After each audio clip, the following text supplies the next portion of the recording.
ओम शांति। मैं बीके राजेश्वरी उत्तराखंड से सभी आत्माओं का स्वागत करती हूँ। आज मैं ये बताऊंगी आपको कि अपनी आत्मा का प्रकाश किस प्रकार बढ़ाएं। जैसे कि अपने घर में देखो, जब लाइट भाग जाती है तो हम कितना परेशान हो जाते हैं, क्योंकि आदत हमारी पड़ी हुई रहने की उजाले में, लाइट में। और लाइट भाग जाती है थोड़ी देर के लिए तो हम कितना परेशान होते हैं। कभी मोमबत्ती ढूंढते हैं, कभी लालटेन ढूंढते हैं। और वैसे तो आजकल इलेक्ट्रॉनिक सामान बहुत चल रखे हैं, इन्वर्टर वगैरह है सबके यहाँ, लेकिन फिर भी उजाला करने के लिए ढूंढते हैं ना सब चीज़। तो ऐसे ही हमें अपनी आत्मा के अंदर भी उजाला करना है। अब जैसे देखो, 9 दिन व्रत रखे लोगों ने और 9 दिन उस दिए को बुझने नहीं देते। उसमें रात को भी उठ के तेल डालते हैं सरसों का, कि जिससे कि ये दीवा बुझ ना जाए।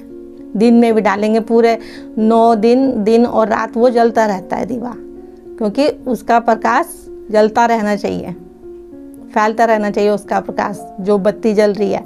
इसलिए उसमें बार बार थोड़ी थोड़ी देर में आके तेल डालते रहेंगे। तो ऐसे ही प्रकाश अपनी आत्मा का भी जलता रहना चाहिए।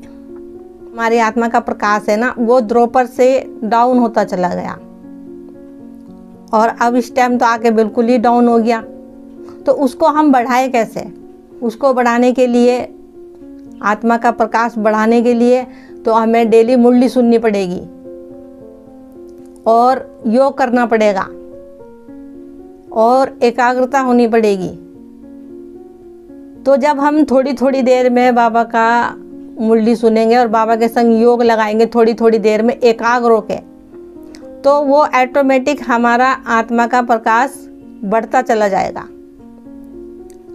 अब ये नहीं कि मतलब 2 दिन योग कर लिया, 1 दिन छोड़ दिया, 2 दिन कर लिया, इससे क्या होगा? इससे नहीं बढ़ेगा प्रकाश।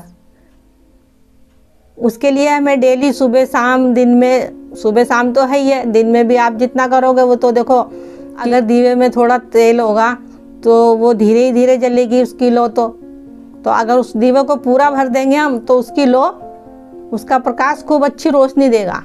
इसी तरह हमें बाबा के संग योग लगाना है।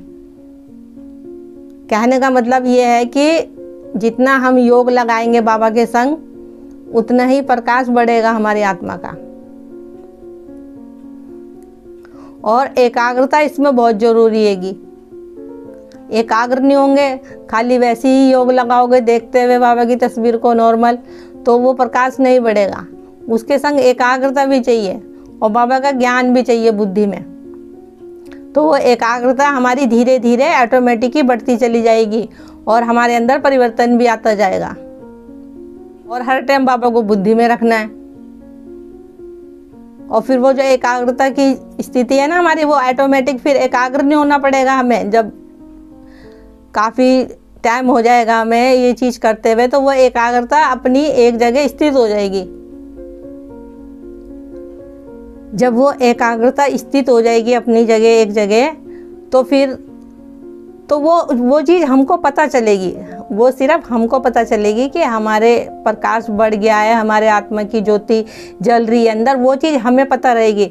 लेकिन जब वो स्थित हो जाएगी ना एक जगह, तो वो फिर बाहर भी दिखाई देगी, वो प्रकाश बाहर भी दिखाई देगा। मैं आप सबसे यही कहना चाहूँगी कि खूब योग लगाएं बाबा के संग। बाबा को हर टाइम बुद्धि में रखें, किसी भी तरीके से बाबा को बुद्धि में रखें, चाहे सोमान हो बाबा की, चाहे मुरली के कोई पॉइंट हो और बाबा हो। बाबा को सामने इमर्ज भी करना है। इमर्ज एक तो बाबा को याद करना हो गया ऐसे, और साथ ही साथ बाबा को इमर्ज, कि जैसे हम बाबा को बुला रहे हैं परम धाम से, तो वो चित्र इमर्ज करना है कि बाबा जैसे वाइट कपड़े में उतर के चले आ रहे हैं बाबा, मतलब ऐसे ऐसे करके सीन भी बनाना है आगे। मेरा वीडियो बनाने का यही उद्देश्य था। आप भी इस तरीके से करें, और आप कर भी रहे होंगे तो वो भी अच्छा कर रहे हैं, लेकिन मैंने इस तरीके से करा है, मैंने महसूस करा है, तो मैं आप सबको भी बता रही हूँ। तो आप इस तरीके से करें। मेरा यही कहना है कि जब बाबा के संग बातें करो ना, तो बाबा का चित्र भी बनाओ सामने अपने। जैसे ब्रह्मा बाबा है, ब्रह्मा बाबा का लाइट का शरीर है और बाबा के मस्तक पे प्रकाश देखो, तो वो चित्र भी साथ ही साथ बनाते रहो। अब जैसे कोई गाना सुन रहे हो, उस समय भी वो चित्र बनाते रहो। जैसे बाबा कहते हैं ना एक फिल्म बनानी है, तो कहने का मतलब यही है कि साथ साथ बाबा को इमर्ज भी करते रहो और बुद्धि से बातें भी करते रहो। ठीक है। ओम शांति, ओम शांति।